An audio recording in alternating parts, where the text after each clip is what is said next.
যে এমনি এমনি শেখ হাসিনা পালায় দেয় না, এত পাপ করছে, এত অন্যায় করছে। 5 আগস্টের মতো আবারও রাজপথে নামতে হবে, আন্দোলন করে আদায় করতে হবে মানুষের ভোটের অধিকার। ঠাকুরগাঁওয়ের সমাবেশে এমন মন্তব্য করেছেন বিএনপি মহাসচিব মির্জা ফখরুল ইসলাম আলমগীর। বলেন, নির্বাচন নিয়ে কোনো ধরনের টালবাহানা মেনে নিবে না বাংলাদেশ। নেতাকর্মী ও সমর্থকদের উদ্দেশ্যে ফখরুল বলেন, এখন একটা নতুন বাংলাদেশ গড়তে হবে। আপনারা কি সত্যি সত্যি পরিবর্তন চান, নাকি আবার ওই আওয়ামী লীগের নৌকায় ফিরে যেতে চান? তাহলে 5 আগস্ট সবাই যেমন রাস্তায় নেমেছিলেন, আবারও ঐক্যবদ্ধ হয়ে রাস্তায় নামতে হবে। রাস্তায় নামতে হবে নিজের অধিকার আদায়ের জন্য, ভোটের অধিকার আদায়ের জন্য, ভাতের অধিকার আদায়ের জন্য এবং ন্যায় বিচার পাওয়ার জন্য।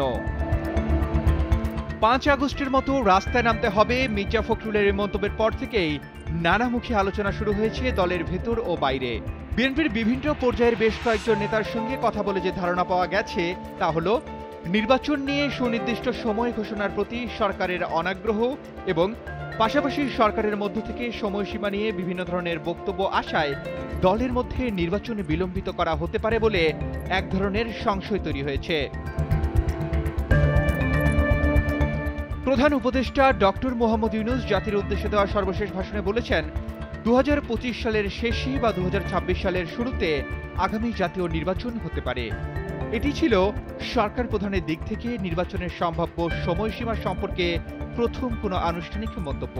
কিন্তু এর পরদিনই তার প্রেস সচিব এক সংবাদ সম্মেলনে 2026 সালের 30 জুনের মধ্যে নির্বাচন অনুষ্ঠিত হবে বলে মানুষ আশা করতে পারে এমন মন্তব্য করলে তীব্র প্রতিক্রিয়া ব্যক্ত করে বিএনপি। এর একদিন পরেই বিএনপি মহাসচিব নির্বাচন নিয়ে প্রধান উপদেষ্টা ও তার প্রেস সচিবের বক্তব্যকে সাংঘর্ষিক উল্লেখ করে উষ্মা প্রকাশ করেন। তখনই তিনি বলেছিলেন, নির্বাচন কেন্দ্রিক সংস্কারগুলো সম্পন্ন করে দ্রুত নির্বাচন অনুষ্ঠান সম্ভব। জনগণ এ বিষয়ে প্রধান উপদেষ্টার কাছে সুস্পষ্ট বক্তব্য প্রত্যাশা করে।